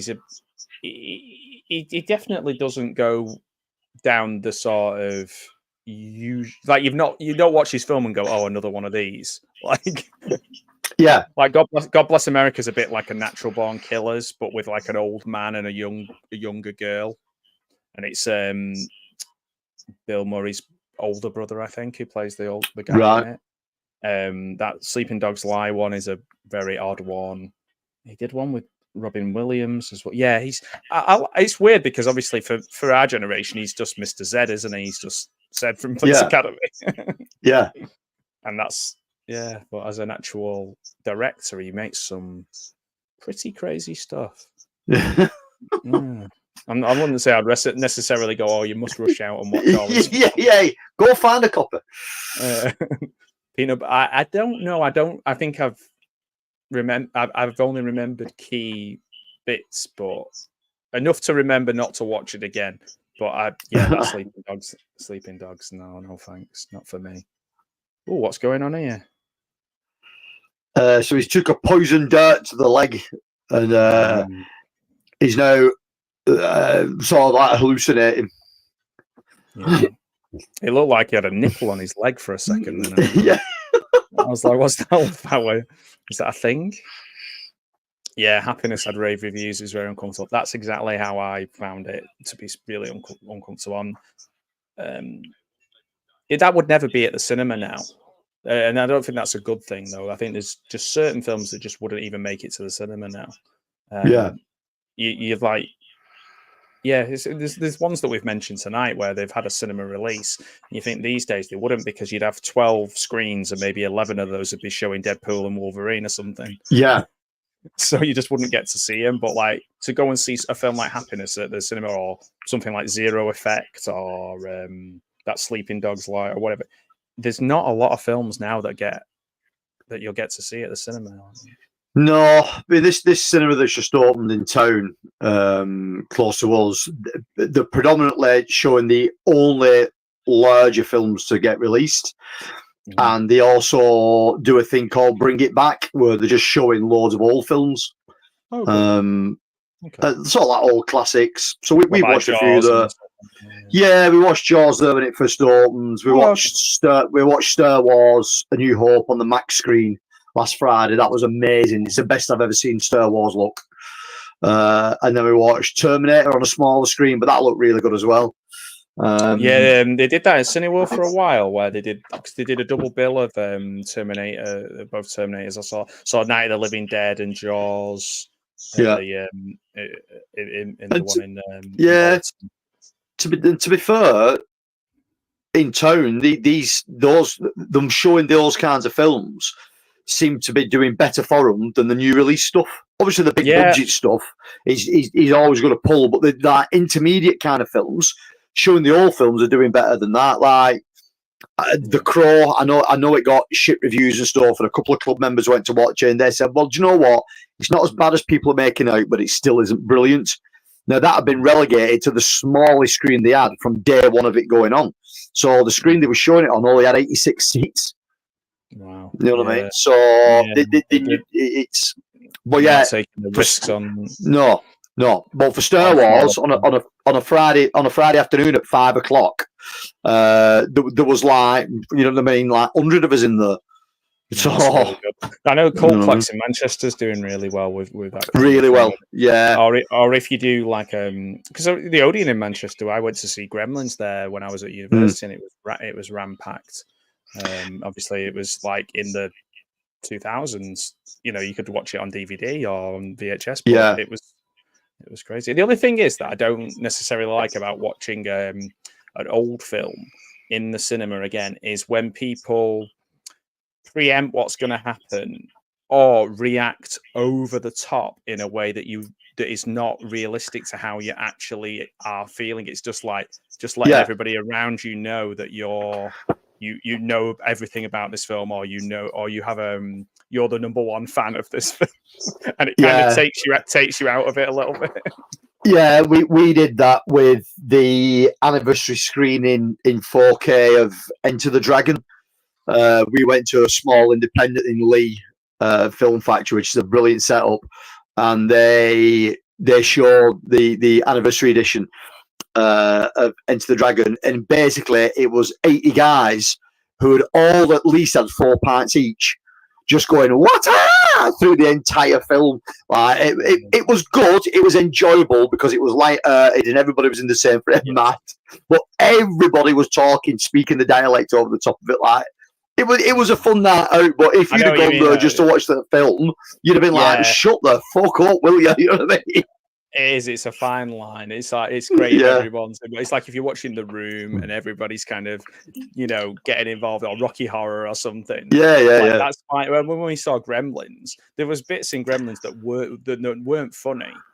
And they're not the funny parts, and people were just pissing themselves laughing at it, and I was just like, right, what's going on here? Like, what are you watching? What are we watching? Different things. It's just like they're literally just shouting like, I love Gremlins, ha ha ha. Like essentially, I was just like, this is taking me out of it a little bit. I'm kind of curling my toes a bit, but I don't know. That was in my 20s when I was probably a bit more like gatekeeperish about films. Like now, I don't care as long as Yeah. people don't ruin it for other people. I don't care. Yeah, that's pretty much what my take is on it now. It's but no, yeah, you mentioned Cultplex. They're doing a great job in Manchester at the moment. Yeah, I've never actually. I think I went there when it first opened, but obviously, all these good things, such as your amazing club, have all started after I've moved out of Greater Manchester. So, you know, cheers. No, yeah, you're welcome. No, I mean, you always had Corner House off Oxford Road. They always showed some cool stuff. Hey, Melt the leg, yeah. He did look like he had a big red nipple on his leg, to be honest. Yeah, I mean, he's got ants crawling all over him as well now. Why his mate tries to bring in some blue leaves back to cure him. Don't eat the blue leaves. Yeah. If your mate comes trying to give you blue leaves, don't do it. Yeah, you know, there's a bit in Young Guns where he makes them all the kind of I think it's like peyote or something. He does something for them, doesn't he? And then they're riding the horse backwards and they've painted their faces. Yeah, I love that. I love that scene where they're all kind of just tripping out. Yeah. Oh man, love Young Guns. Yeah. It looks like he's killing muckmen out of. Yeah, I mean, what the hell's out of Spookies? They just look like the muckmen out of Spookies. Do you know they also remind me a bit of the Seven Golden Vampires when they're fighting? Yeah. I've got that film there. That's a great film. That's yeah, I love it. I'm going to show you something now, which I think you'll find quite interesting. I'll just move 1 second. Yeah, go for it. So this was 25p. This when I got it. This is the LP. It's not in nice. Even still low for 25p. And I got that at the same time as well. What a carry on! Brilliant. I see. I don't find anything like that in any sort of like second-hand charity shops. Just nothing near us anymore. No, I'm not even sure where I can't remember where I got half of those things from. But like I say, I've cut down on my VHS, I've cut down on my Blu-rays, my DVDs, my LPs, my figures, everything. But then there's some things that I'll never get rid of, and that's one of them. Even though it's not in amazing nick, I just love the fact I've got the soundtrack to Seven Golden Vampires, and it says 30p on the top, but I'm sure I paid 25. That's great. It's the first time that the Shaw brothers and Hammer worked together, isn't it? It's basically like a cynical attempt to save Hammer's fortunes by going, I've heard those Kung Fu films are doing very well. Let's yeah. Christopher Lee goes, no thanks. Yeah. Let's have some Kung Fu vampires. Put Peter Cushing in there, it'll be fine. Yeah, he's so funny in that as well, because he's great, isn't it? He's brilliant. He's brilliant. He's in that era or nearing that era where he's a bit like Corruption is the ultimate one of that, where he's too old to be like a love interest, so he comes across a bit like a sort of defrosted Austin Powers kind of character. Yeah. And that's what I love about Corruption, where he's just like he doesn't understand the 70s. He doesn't understand flower power and all this kind of stuff, but he's still got his cravat on. I love that. That era of Peter Cushing is amazing. He's just one of the greats. I'd love to go to, I think it's Whitstable, isn't it? Where there's a new his house is now like like a museum or something. Yeah. Sorry, well, there's a song about him, isn't there? Was it the Midwich Cuckoos did? Peter Cushing lives in Whitstable. Oh, I didn't know that. Do you not know it? Yeah, it goes. Peter Cushing lives in Whitstable. I have seen him on his bicycle. I have seen him buying vegetables. Peter Cushing lives in Whitstable. That sounds amazing. That sounds like Frank Sidebottom should have done that. Yeah. You know he does. He really does. Oh wow! Frank Sidebottom played in Wigan a few times.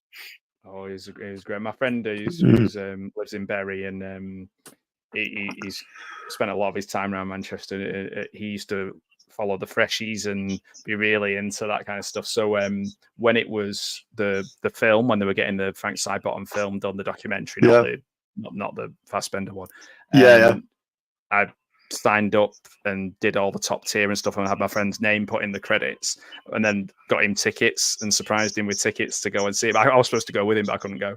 But he went and he met Chris Seavey's son and bought the beer, the Frank Sidebottom bit, and just had an amazing time. So I was like, just made me so happy because my friend Paul, he just obsessed with Frank Sidebottom. Absolutely. Yeah. He's just so quintessentially British or northern really. Northern, yeah. You couldn't start to describe it to someone from outside of the country. What he actually was, what he actually did, and how he actually did it. It's like, yeah, and the fact that film, the Michael Fassbender film, is actually like it captures the essence of it to a certain degree. I've never watched it. I haven't watched it again. I watched it once. Yeah, and I liked it. And it's just so weird to be based on that very, very niche character and then make a Hollywood film out of it. It was odd. Yeah, it's Fassbender spend 90% of the film with a paper mache head on. Wasn't he all the way through? It might be 100% of the film. Yeah, how weird. I got to admire that in an actor, especially when you're at the height of your fame. Yeah, if you're prowess. And he's like, he's done Shame, and he's like a sex symbol, and he's like, I know, I'll do the paper mache head film. Amazing. So I'm seeing Friday the 13th Part 4, my favorite of the series, next week. Is it Friday the 13th next Friday? No, I didn't know that. Is that the first time your son's seen it, Duck? You go into a screening watching it. We screened Part 3 last month. Oh, that's cool. I mean, I think I've got to watch 3 for. I do a podcast called All Things Horror, and I think we did the first at the beginning. I think it was episode 1 of our podcast. I think we did Friday the 13th, and then I think we did maybe episode 50. We did Part 2, and I think we're up to 100 now. I think we're going to do Part 3. So I think Part 3 I've got to do next week. So I've got to rewatch that again because it's been a while. I've got to say, I really did appreciate Part 2 a lot more on my most recent watch of it. It really surprised me how much I appreciate, particularly how much world building it did in a sort of sensible way, and how and I really appreciated Ginny as a character a lot more. And I thought, without her, she's almost like the glue that sets it off in the direction for the rest of the other films. So I was really surprised myself because I always found the second one, I was like, oh, it's a bit boring, but no. I was like that when I was younger with it. So as I started getting a bit older, I started to appreciate it more. Yeah, because 4 was always my favourite movie because I'm just a massive. I love Crispin Glover. I love dancing. Yeah, 4's my favourite. It's the one I go back to the most. Oh, the original Crow. Right. Yeah. It was quite. It was everywhere for a while, and then just before the film came out, it was nowhere. The new Crow, that was the thing. Yeah, there was a weird NDA on it, weren't there? Where everybody that had screeners of it or been to screening showings of it, press showings, there was an NDA on it where they couldn't review it or talk about it 12 hours before the film actually released, and that's a sign of the film's a stinker if they're doing that. Yeah, that's not a good sign, is it? No. So yeah, he's got a few kind of almost, what would you call them, like chrysalis type zombie creatures here, moomins. Yeah, the same colour as moomins. Just dusty moomins. Yeah. So Yeti. Yeah. There is always that line, isn't there, with certain things? It's like, if you don't start getting into that. Yeah, I'll tolerate this level of your nonsense, but don't add any more nonsense on top. Yeah, every relationship has that, I think. Yeah, my biggest nonsense was 7-inch singles. I just went mad for 7-inch singles like crazy. They're everywhere, and the problem is with them now, you can't fucking give them away. No one wants them. But I do still collect albums. Like I'm quite heavy on the DIY punk scene, so Cool. I'll buy stuff if bands I know are on somewhere, a particular venue, and I know they've got to have stuff with them. I'll always buy something direct from a band, just because I know the money's going direct to them. I like to do that. I like to go, if I go to something, whether it's a festival or a gig or like a convention, I'll try and get something there that reminds me of that moment.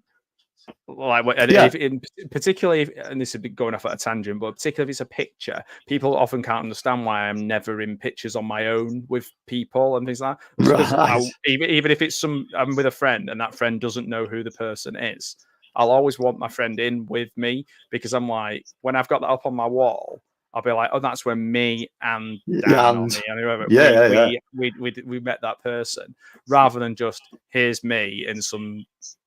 Like it was something I shared, and that's the same goes with like wearing buying a band T-shirt or whatever. Like it's much better in it when you get one.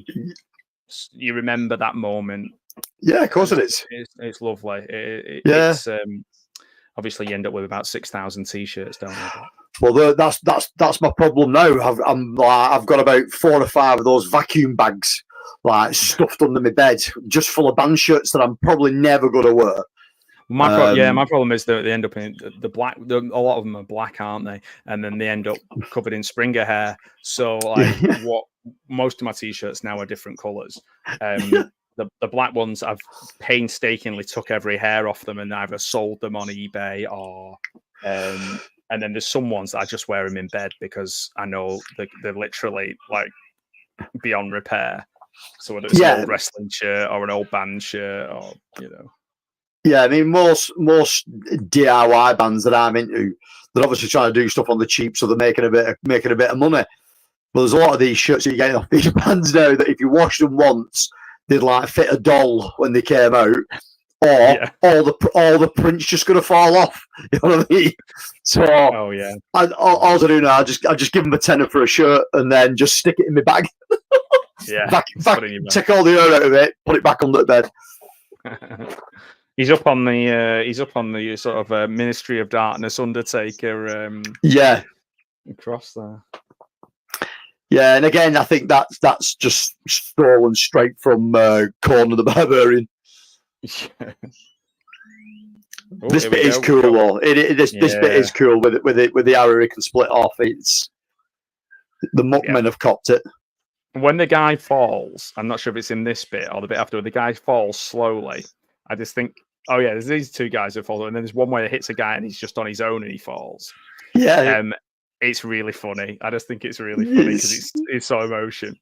That's why I put it in my trailer 3 times in a row. So he goes. This one. Yeah. It just takes a header, doesn't it? Yeah. Oh, there we go. It's the noise as well. It's like ding. It is quite funny. Oh, off it goes. I feel like William Shatner should be fighting these. Look at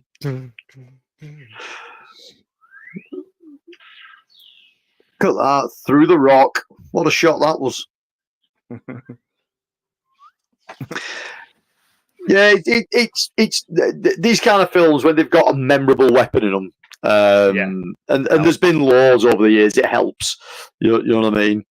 It's also got a charm to it, this, hasn't it? It has. It has. And what it lacks in story, you know what I mean, and acting, it does make up it for it visually. It's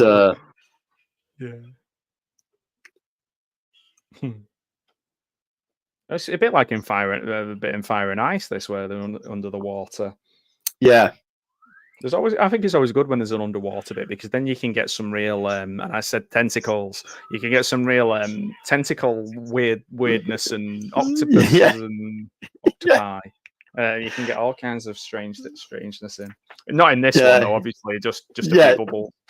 Yeah, they went with a dolphin in this one, so he gets twatted a bit by a dolphin. Just knocks about a bit. Yeah, Echo the Dolphin style. What was the Joe? This is again tangent time, but going sidebar. Going off on a bit of one. Is it Echo the Dolphin? I remember it being like, this is a non-violent game and it's about the environment. And I was like, but how did it actually help the environment? It didn't. It was just a game. It was a game like anything else. It just didn't have like shooting or stabbing in it.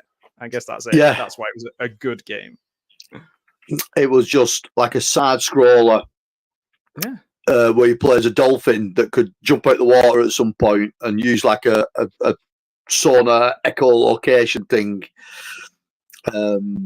I wasn't a big fan of it when it came out on Mega Drive. I always thought stayed well away from it.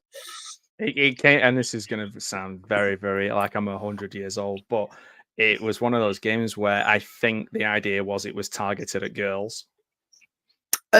Possibly.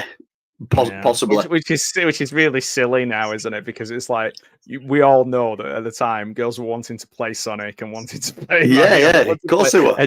They weren't going, oh, I really hope there's a game where there's no jumping on things' heads and it's all about a lovely dolphin. Yeah, let's meet Father Ted as well. It spawned loads of the lovely girls competition. It spawned loads of fucking follow-ups, though, didn't it? It's odd. Oh, yeah. Cool. I think a lot of the what I like about the Italian sort of ones where they do this is not so much ones like this, but ones where they've been given a Hollywood blockbuster and maybe a poster or a novelization or some sort of source material and then told to go away and make a movie. So essentially Star Crash is like, what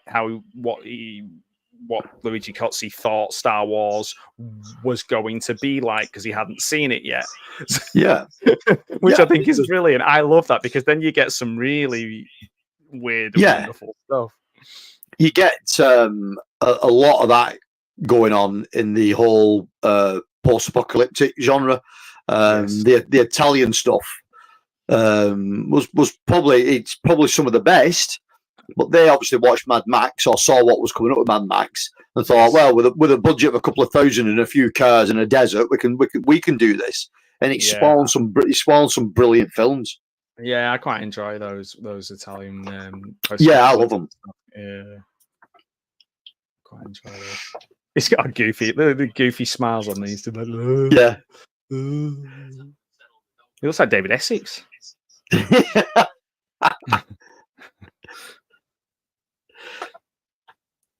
My target reference. I should have said he looks like a skibbity toilet, but I said he looked like David Essex.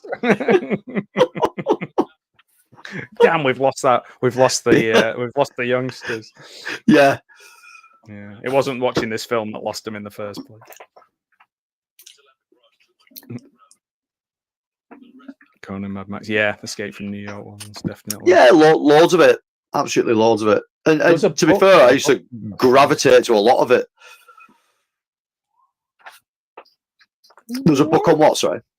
No, I was just saying, there's a book about all those Italian post-apocalyptic ones, and the artwork on it looked amazing. It was really expensive. Yeah, Johnny from Johnny's boutique podcast. He got the book on the first print run that it came out.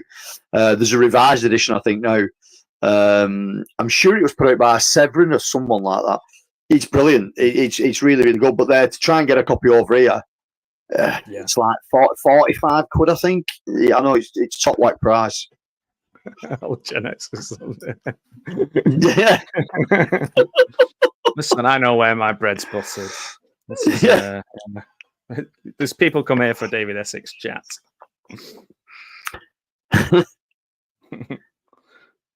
This is where we're in another dark part of the film. Yeah, this is where the blue lights come out. Yeah.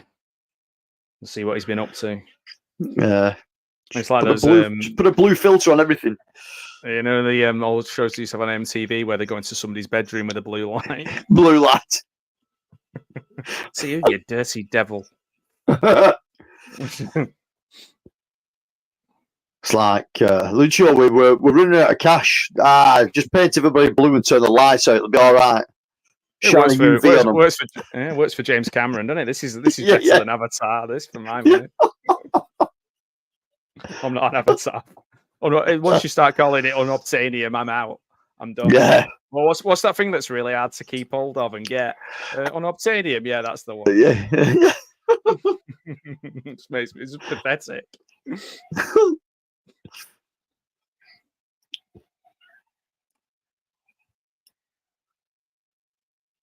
Ooh, some creepy noises going on. Yeah, it's like watching Neil Marshall's The Descent. Oh yeah, yeah. It reminds me a little bit of what's it called? Mighty Boosh. Yeah. Yeah, me and my daughter are obsessed with it, Mighty Boosh. Obsessed. Like quoting it in each other constantly. And my wife just does not get it, like, at all. No, Not one bit. Yeah, I think that's understandable. I think it's one of those. Yeah, you're either all for it or you just don't want anything to do with it.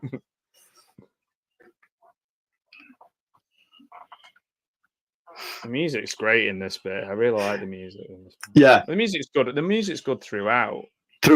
Yeah. Because there's a lot of these kind of films lack any kind of good score, really. The one I showed you before, 100, Ennio Morricone did the score on that, so that's really good. Oh, wow. And it's not just reused crap. It's properly done score for it. It's good. Yeah. yeah, exactly. That's the problem, isn't it? When you have the dark, and obviously he's trying to get the blue, use the blue filter, but it's still. Yeah.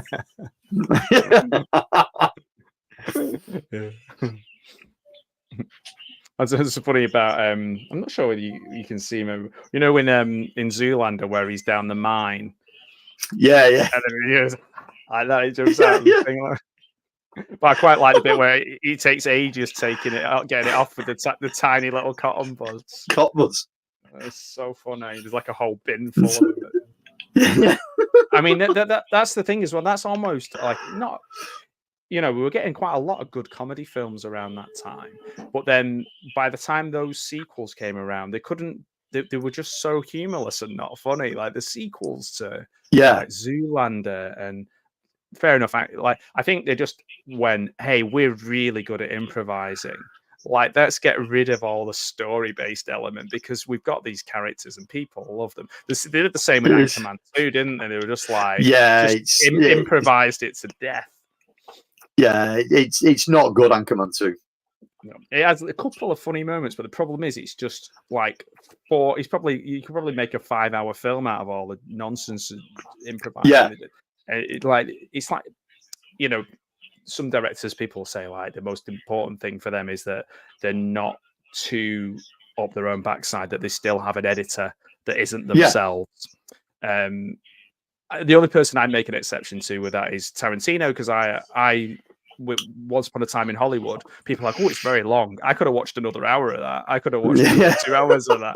So like, that's just me though, because I love that period of time. I did a lot of reading about Manson stuff and Dennis Wilson and all that kind of era of Hollywood. Whereas I know people like, oh, since he, doesn't have his usual editing team, there's something lost there. Yes, I get that. I understand that. I appreciate that. Especially there's a lot of big directors that maybe need someone to say it could lose half an hour. Yeah. I imagine trim it down. Yeah, I imagine Francis Ford Coppola's new one, Megapolis, will be the same. That sounds like the most mental making of film since Apocalypse Now. I watched the trailer for it the other day, and all it was just talking about his old films and going over bad reviews. and saying like, but they were great. The Godfather was great. Apocalypse Now was great. So like, when you all hate this film, just give it 10 years or whatever. Yeah, it'll be a classic. But we'll see. I don't know. I feel like he's absolutely gone insane. Yeah. He's gone full Kurtz. Yeah. You could get away with stuff like that, couldn't you? In making films, you could drive your cast and crew insane, and get away with it. Now, like, you couldn't, because it's like there's intimacy coordinators and everybody's filming it on the phones, and like, it's a very, very different world. I don't know completely. If Megapolis is gonna just be one of those films that just disappears, I think. Yeah.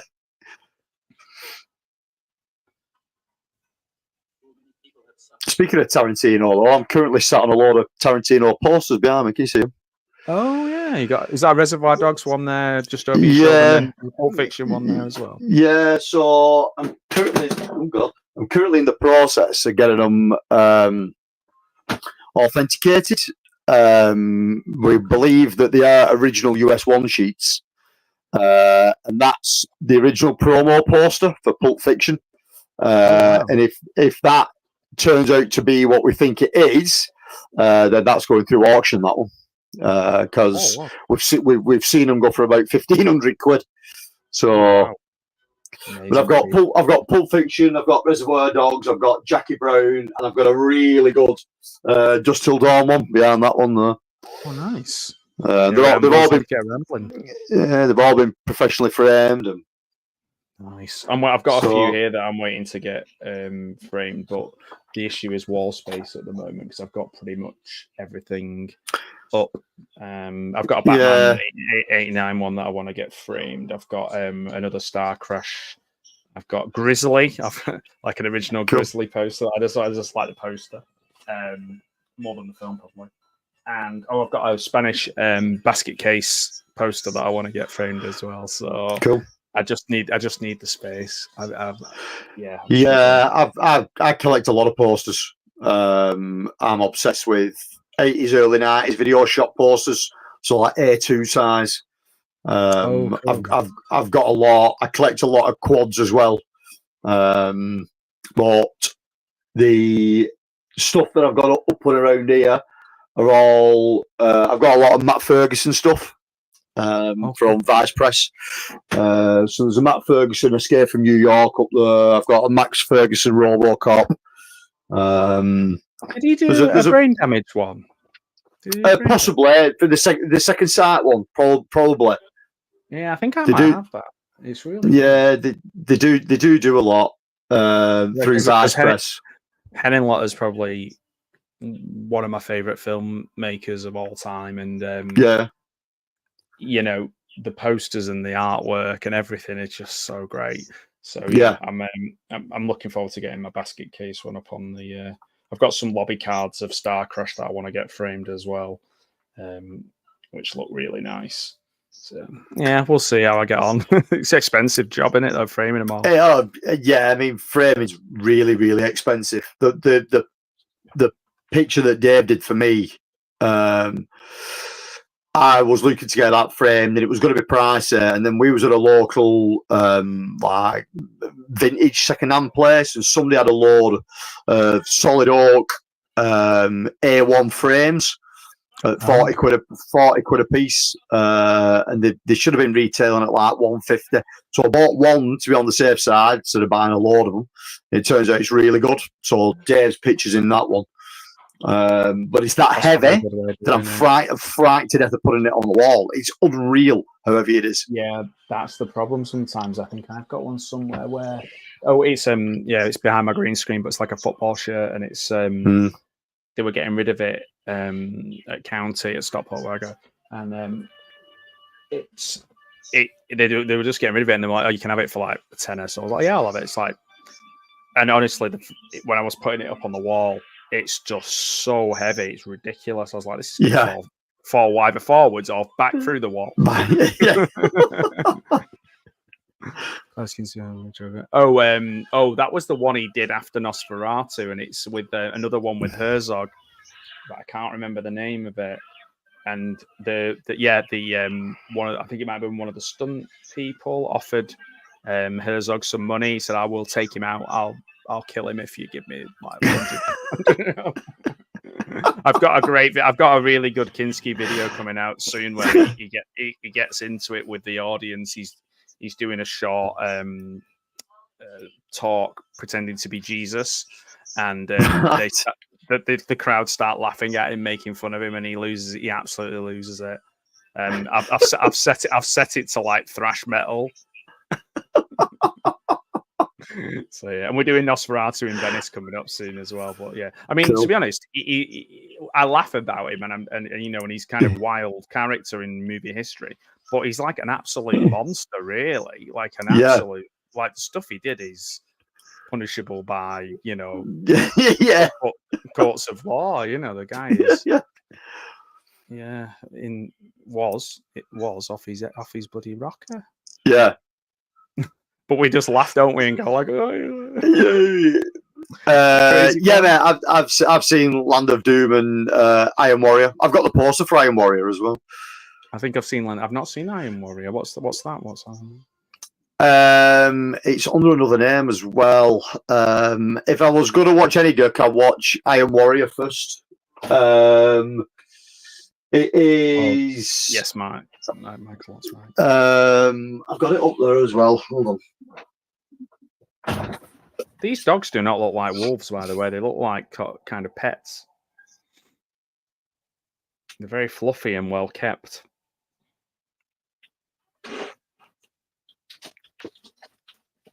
With piped in howls as well.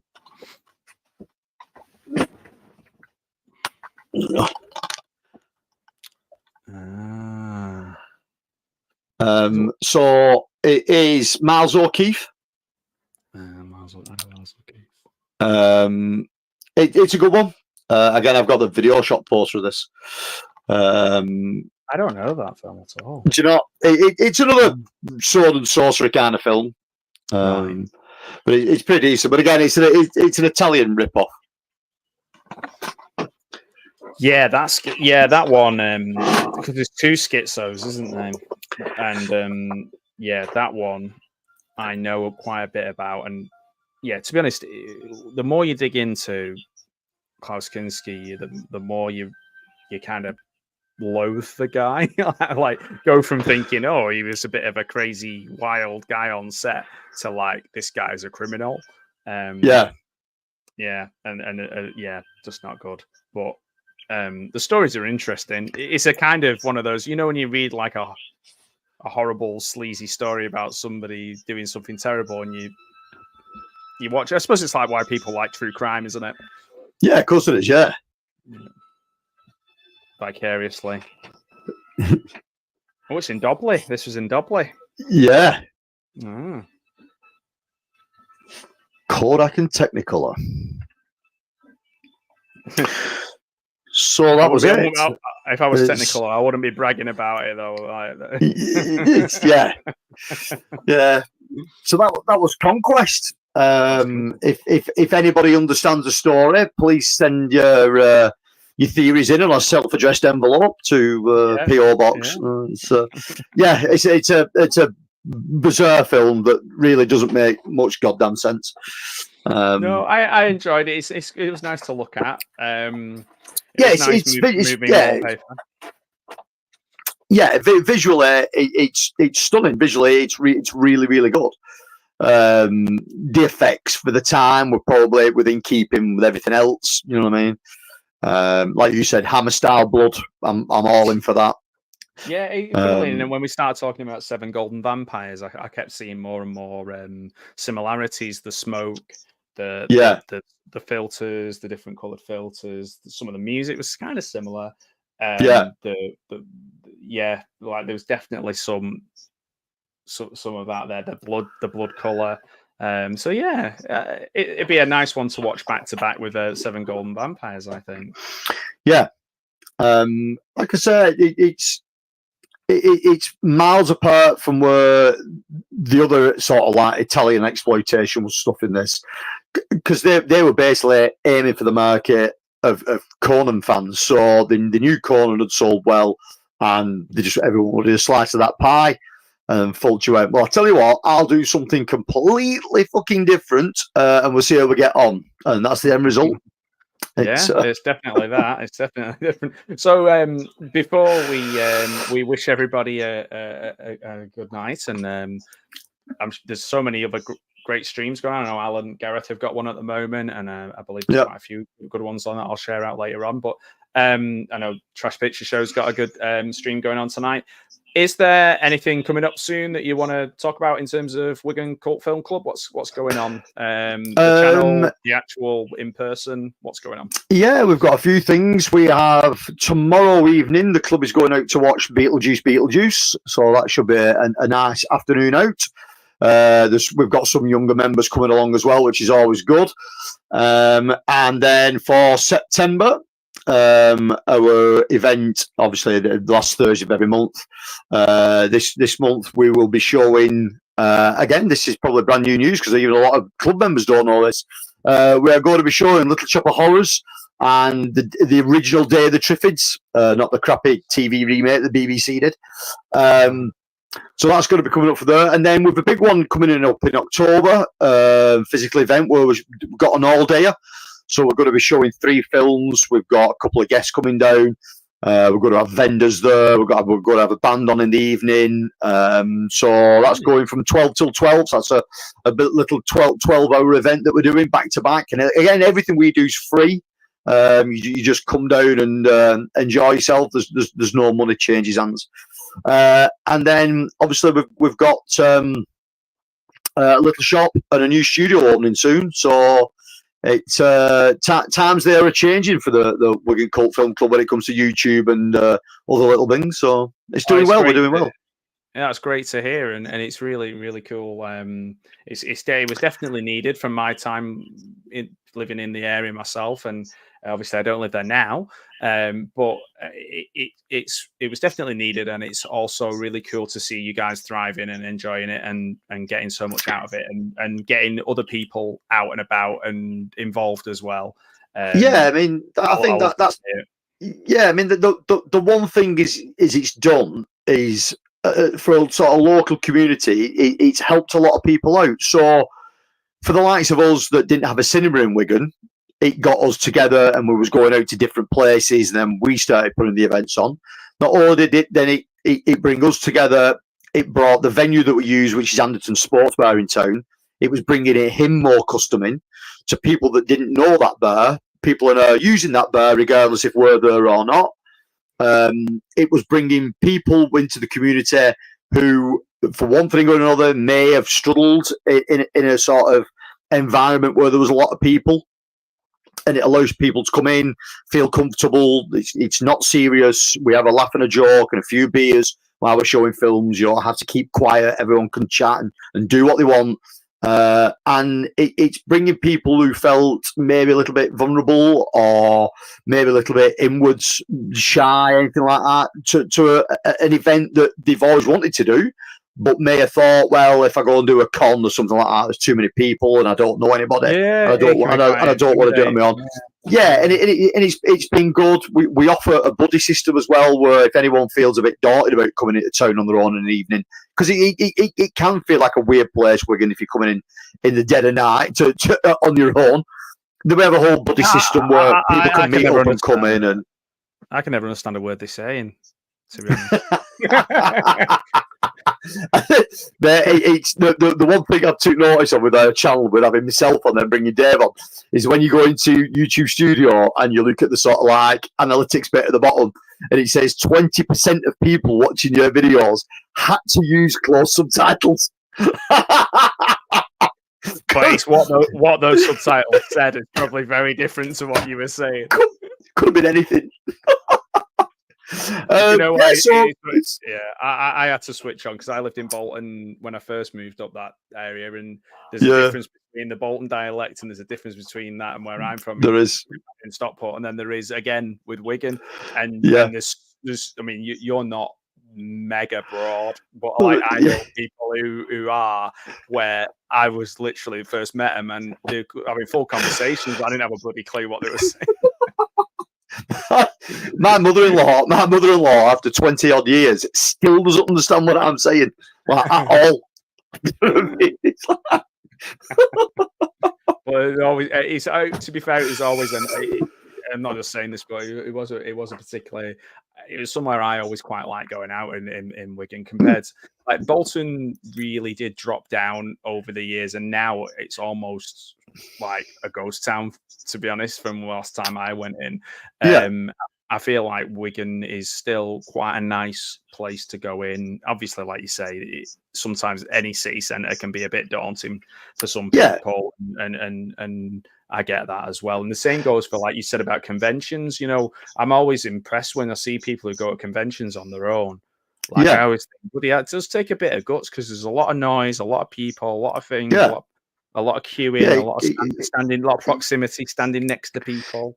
Yeah, it can be intimidating, you know what I mean? And if people struggle down that line, we wanted to make an environment where people felt relaxed and comfortable when they were coming in. So we've tried all kinds of different things, and to be honest, everything we've tried has pretty much worked. We're now, you know what I mean, through one member, Lindsay, who was quite keen on getting a more female audience turning up to what we was doing. She's got us involved with like a single woman's group. So we're classified as a safe space now for single women turning up on their own, and we have a younger contingent as well now with young Tom, who you might have seen on the last couple of videos. He's really led the charge on bringing like a younger audience in, and he's only 15, and he's a lovely lad, and his dad's great as well. And he's slowly but surely introduced his friends into it. So we've got like this really young spectrum of people turning up. We've got this like quite a large female presence turning up, which is brilliant, because I never wanted it just to be a group of 40-odd-year-old blokes just sat in the corner of the pub going, "Oh, do you remember this?" You know what I mean? It's like, so it's fun. You know what I mean? Because nostalgia can sometimes be a little bit exclusive, and like you said, just looking back and saying that was better than this. And or the big thing is always, or you wouldn't be able to do that now. The answer is you would, but you just don't not necessarily everybody would watch it. Like, there is a space for everything. There's just so much now. The media is ridiculous in terms of what you can switch on to YouTube or your television or whatever, your laptop, the internet, whatever. It's just, there's so much. It just means that the thing you like might not necessarily be the only show in town that everybody watches. So, like, they go, "Oh, why wasn't that successful? I liked it." You know, it doesn't work like that, I'm afraid, anymore. There's so many niche things, and that's great. I think it's really good, and it's good that you're not just kind of sitting there and going, every film from the 80s was amazing, and all films from 2020 onwards, or from I think 2000 onwards are modern films. Every modern film is like crap. Well, that's not true. It's not. And like we're willing to show anything. So what we do, we always do a double feature. So normally with the theme that we've chosen, the first film is like the main film of the theme, and it's not 9 times out of 10 it'll be a film that someone's seen or everybody at least knows. And then we always pair it up with an absolute piece of tripe, an absolute piece of rubbish within the same theme that nobody outside of what like me or Dave or a couple of other members are into. So we'll always introduce something like different and a bit fucking weird as well. And it's gone massive. We've had some events where people have been like banged more into the crapper film, the second film, than they have the first, which has been, you know what I mean? It's been really good. There's a lot of space for that now, isn't there? Like, you know, it's good fun watching a genuinely bad movie or a weird bad movie. You know, as long as it's not boring, that's all you want. You just want, I'd rather watch weird and I'd rather watch terrible than I would just bland. I find bland really offensive, like just made by the numbers film. You just get nothing out of it. So it's nice that people are able to plug into the different bits that they like.